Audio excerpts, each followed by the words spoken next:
Professor Celso, agora a gente vai falar de um assunto que está preocupando os órgãos de defesa animal, que é a raiva. É muito preocupante, Antoniela, e o produtor tem que estar atento às medidas preventivas. É isso mesmo. Até esta semana, de acordo com a ADAPAR, 83 casos de raiva foram registrados na região oeste do Paraná. Isso é mais do que o dobro dos casos no mesmo período do ano passado. Olha só aqui na tela, então, a gente tem alguns números.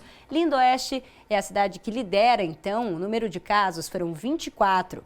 Campo Bonito, 18 casos, Catanduvas foram 11 e em Cascavel, 7 casos registrados. A principal forma de defesa contra a doença é a vacinação. E a gerente regional da ADAPAR de Cascavel conversou com a gente sobre esse assunto. Vamos acompanhar. Aldete Medeiros, que é gerente regional, aqui vai conversar com a gente e falar um pouquinho mais sobre essa situação. Está realmente difícil, mas a equipe está fazendo todo o controle possível, né, Aldete? Seja bem-vinda. Obrigada. Então, nós tivemos um aumento aí dos casos de raiva, né? Principalmente em Campo Bonito, Lindoeste, onde tiveram mais casos, Ibema, Santa Teresa do Oeste, em Cascavel. Então, toda a região aqui do Oeste está sofrendo com esses casos de raiva. A nossa equipe, então, quando existe, a notificação pelos produtores vai até a propriedade, identifica os animais, faz a coleta desse material quando os animais morrem, né? Para verificar se é realmente raiva e orientar os produtores quanto aos cuidados, quanto à vacinação também, né? E encaminhamento, quando positivo, das pessoas para a saúde, pois existe o risco da contaminação do ser humano também, né? A nossa equipe também realiza as capturas, né? Identifica os abrigos desses morcegos hematófagos que fazem a contaminação do rebanho, né? A disseminação da doença. Então, para fazer as capturas, né? E tentativa de controle dessa população de morcego. Mas o principal a gente enfoca, né? Enfatiza que é a vacinação dos animais, os bovinos, os equídeos, né? Ovinos, caprinos também. A gente já teve inclusive casos em suínos, né? Mas já é mais difícil, são raros os casos. Mas esses animais que então a gente orienta a vacinação em toda a nossa região aqui, nesses municípios que eu falei e no entorno. Porque a vacina, ela é muito barata, né? Está em torno de R$ 1,50, no máximo R$ 2,00 a dose e protege o animal efetivamente contra a raiva. E nesse caso a gente também vai ver algumas imagens agora que você falou da captura desses morcegos hematófagos. Esses morcegos, como que a equipe consegue identificar, fazer o controle para que quem está em casa também entenda de que maneira que acontece isso? Sim, a gente identifica os abrigos dos morcegos, né?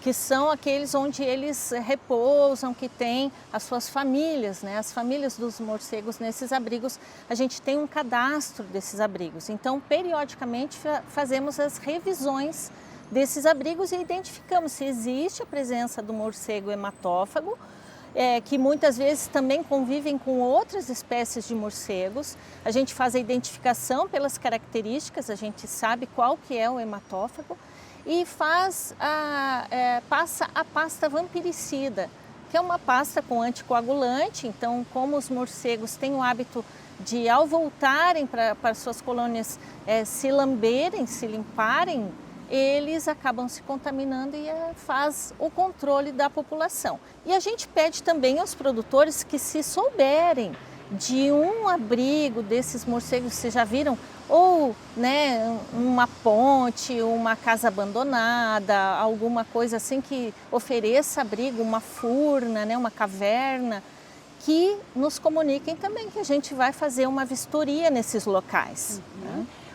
Outra questão que é importante a gente enfatizar é a notificação sem essa preocupação dessa possível multa, né, ou que a propriedade sofra algum tipo de penalidade por conta da identificação de um caso de raiva. Vamos relembrar também, os produtores não precisam se preocupar, é melhor identificar para prevenir novos casos.